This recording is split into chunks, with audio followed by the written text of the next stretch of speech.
नमस्कार। आप सभी का स्वागत है किस्से और कहानियों में टेल्स फ्रॉम द हार्ट। आज हम दुर्गा सप्तशती का तीसरा अध्याय सुनेंगे। इससे पहले मैं पहला और दूसरा अध्याय अपलोड कर चुकी हूँ। जो आपने वो दोनों ही अध्याय ना सुने हों तो प्लीज़ मेरे चैनल पर जाकर वो दोनों ही अध्याय इस वीडियो को सुनने के बाद ज़रूर सुनिएगा। चलिए शुरू करते हैं। जगदम्बा के श्री अंगों की कांति उदय काल के सहस्त्र सूर्यों के समान है। वे लाल रंग की रेशमी साड़ी पहने हुए, उनके गले में मुंडमाला शोभा पा रही है। दोनों स्तनों पर रक्त चंदन का लेप लगा है। वे अपने कर कमलों में जप मालिका, विद्या और अभय तथा वर्ण नामक मुद्राएं धारण किए हुए हैं। 3 नेत्रों में सुशोभित मुखारविंद की बड़ी शोभा हो रही है।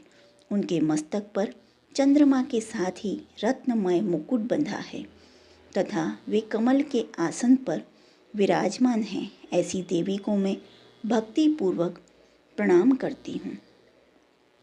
महर्षि मेद ने कहा, महिषासुर की सेना नष्ट होती देखकर उस सेना का सेनापति चिक्षुर क्रोध में भर देवी के साथ युद्ध करने के लिए आगे बढ़ा। वह देवी पर इस प्रकार बाणों की वर्षा करने लगा मानो सुमेरु पर्वत पानी की धार बरसा रहा हो। इस प्रकार देवी ने अपने बाणों से उसके बाणों को काट डाला तथा उसके घोड़ों व सारथी को मार दिया। साथ ही उसके धनुष और उसकी अत्यंत ऊंची ध्वजा को भी काट कर नीचे गिरा दिया। उसका धनुष कट जाने के पश्चात उसके शरीर के अंगों को भी अपने बाणों से बांध दिया।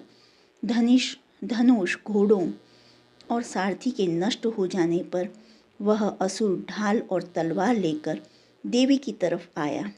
उसने अपनी तीक्ष्ण धार वाली तलवार से देवी के सिंह के मस्तक पर प्रहार कर दिया और बड़े वेग से देवी की बाईं भुजा पर वार किया, किंतु देवी की बाईं भुजा को छूते ही उस दैत्य की तलवार टूटकर 2 टुकड़े हो गई।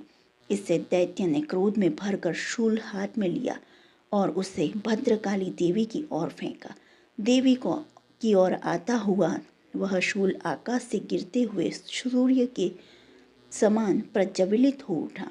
उस शूल को अपनी ओर आते हुए देखकर देवी ने भी शूल छोड़ा और महाअसुर के शूल के 100 टुकड़े कर दिए। साथ ही महाअसुर के प्राण भी हल लिए। चिक्षुर के मरने पर देवताओं को दुख देने वाला चामर नामक दैत्य हाथी पर सवार होकर देवी से लड़ने के लिए आया और उसने आने के साथ ही शक्ति से प्रहार किया, किंतु देवी ने अपनी हुंकार से ही उसे तोड़कर पृथ्वी पर डाल दिया। शक्ति को टूटा हुआ देखकर दैत्य ने क्रोध से लाल होकर शूल को चलाया, किंतु देवी ने उसको भी काट दिया।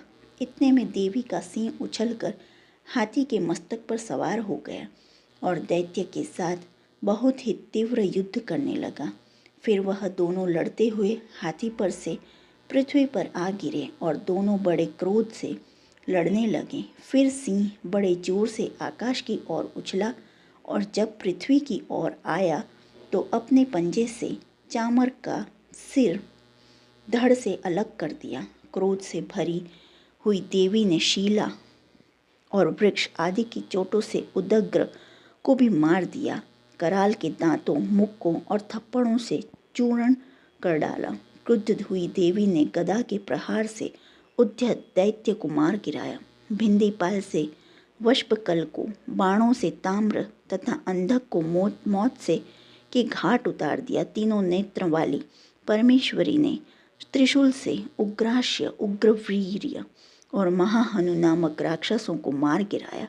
उसने अपनी तलवार से विडाल नामक दैत्य का सिर काट डाला तथा अपने बाणों से दुर्धर और दुर्मुख राक्षसों को यमलोक को पहुंचा दिया।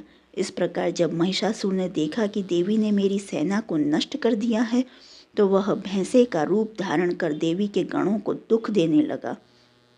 उन गणों में कितनों को उसने मुख के प्रहार से, कितनों को खुरों से, कितनों को पूंछ से, कितनों को सींगों से, बहुतों को दौड़ाने के वेग से, अनेकों को सिंहनाद से, कितनों को चक्कर देकर, कितनों को श्वास वायु के झोंकों से पृथ्वी पर गिरा दिया। वह दैत्य इस प्रकार गणों की सेना को गिरा देवी की सिंह को मारने के लिए दौड़ा। इस पर देवी को बड़ा गुस्सा आया। उधर दैत्य भी क्रोध से में भरकर धरती को खुरों से खोदने लगा तथा सिंगों से पर्वत को उखाड़ उखाड़ कर धरती पर फेंकने लगा और मुख से शब्द कहने लगा। महिषासुर के वेग से चक्कर देने के कारण पृथ्वी क्षुब्ध होकर फटने लगी। उसकी पूंछ से टकराकर समुद्र चारों ओर फैलने लगा। हिलते हुए सींगों के आघात में मेघ खंड खंड हो गए और श्वास से आकाश में उड़ते हुए पर्वत फटने लगे। इस तरह क्रोध में भरे हुए राक्षस को देख चंडिका को भी क्रोध आ गया और वह उसे मारने के लिए क्रोध में भर गई। देवी ने पाश फेंककर दैत्य को बांध लिया और उसने बांध जाने के पर दैत्य का रूप त्याग दिया और सिंह का रूप बना लिया। और ज्यों ही देवी उसका सिर काटने के लिए तैयार हुई, उसने पुरुष का रूप बना लिया जो कि हाथ में तलवार लिए हुए था। देवी ने तुरंत ही अपने बाणों के साथ उस पुरुष को उसकी तलवार ढाल सहित बींध डाला। उसके पश्चात वह हाथी के रूप में दिखाई देने लगा और अपनी लंबी सूंड से देवी के सिंह को खींचने लगा और गरजने लगा। देवी ने अपनी तलवार से उसकी सूंड काट डाली। तब राक्षस ने एक बार फिर भैंसे का रूप धारण कर लिया और पहले की तरह चर अचर जीवों सहित समस्त त्रिलोकी को व्याकुल करने लगा। उसके पश्चात क्रोध से भरी हुई देवी बारंबार उत्तम मधु का पान करने लगी और लाल लाल नेत्र करके हंसने लगी। उधर बलवीर्य तथा मद से क्रुद्ध हुआ दैत्य भी गरजने लगा। अपने सींगों से देवी पर पर्वतों को फेंकने लगा। देवी अपने वाणों से उसके फेंके हुए पर्वतों को चूर्ण करती हुई बोली, ओ मूढ़, जब तक मैं मधुपान कर रही हूँ तब तक तू गरज ले। इसके पश्चात मेरे हाथों तेरी मृत्यु हो जाने पर देवता गरजेंगे। महर्षि मेधा ने कहा। यूँ कहकर देवी उछलकर उस दैत्य पर जा चढ़ी और उसको अपने पैर से दबाकर शूल से उसके गले पर आघात किया। देवी के पैर से दबने पर भी दैत्य अपने दूसरे रूप से अपने मुख से बाहर होने लगा। अभी वह आधा ही बाहर निकला था कि देवी ने अपने प्रभाव से उसे रोक दिया। जब वह आधा निकला हुआ ही दैत्य युद्ध करने लगा तो देवी ने अपनी तलवार से उसका सिर काट दिया। उसके पश्चात सारी राक्षस सेना हाहाकार करती हुई वहाँ से भाग खड़ी हुई और सब देवता अत्यंत प्रसन्न हुए तथा ऋषियों महर्षियों सहित देवी की स्तुति करने लगे। गंधर्वराज गान करने लगे तथा अप्सराएं नृत्य करने लगी। इस पर मार्कंडेय पुराण में सर्वणिक मनवंतर की कथा के अंतर्गत देवी महात्म्यम के महिषासुर वध नामक तीसरा अध्याय संपूर्ण हुआ। जो आपको यह अध्याय पसंद आया हो तो please like, share and subscribe करें और कमेंट बॉक्स में जय माता दी लिखें और प्रेस बेल आइकन आने वाले अध्याय को सुनने के लिए। जय हिंद, जय भारत।